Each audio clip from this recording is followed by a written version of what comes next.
নমস্কার বন্ধুরা। লাস্ট জানুয়ারি মাসে আমরা চলে গেছিলাম কেরালা। আমাদের ফ্লাইট ছিল কলকাতা ইন্টারন্যাশনাল এয়ারপোর্ট থেকে কোচিন, কিন্তু আমরা ডিরেক্ট ফ্লাইট পাইনি, কানেক্টিং ফ্লাইট ছিল। তো ফার্স্ট আমরা কলকাতা থেকে ব্যাঙ্গালোরে চলে যাই। তারপর ব্যাঙ্গালোরে 1 ঘন্টা 1.5 ঘন্টা মতো আমাদের লেওভার ছিল। তো সেই টাইমটাতে আমরা ব্যাঙ্গালোর এয়ারপোর্ট মোটামুটি একটু ঘুরে দেখলাম। বেশ সুন্দর এয়ারপোর্টটা, বেশ ভালো। ওখানকার দেখলাম পাবলিক ট্রান্সপোর্টেশনও বেশ ভালো এয়ারপোর্ট থেকে।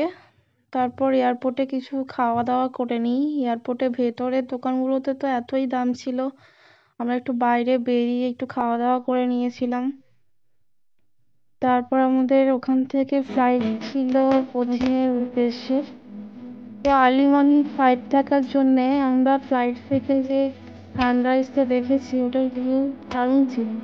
এটা তো আমার ফার্স্ট ফ্লাইট ছিল, কিন্তু ওর সেকেন্ড ফ্লাইট। যাই হোক, আমার এক্সপিরিয়েন্স ভীষণ ভালো ছিল। দুটোই আমাদের উইন্ডো সিট ছিল, তো ভিউটা ভীষণই সুন্দর ছিল। এটা আমরা ক্যাপচার করার চেষ্টা করেছি, জানি না কতটা বুঝতে পারছেন আপনারা। তারপর আমরা পৌঁছে যাই কোচিন এয়ারপোর্ট। Next episode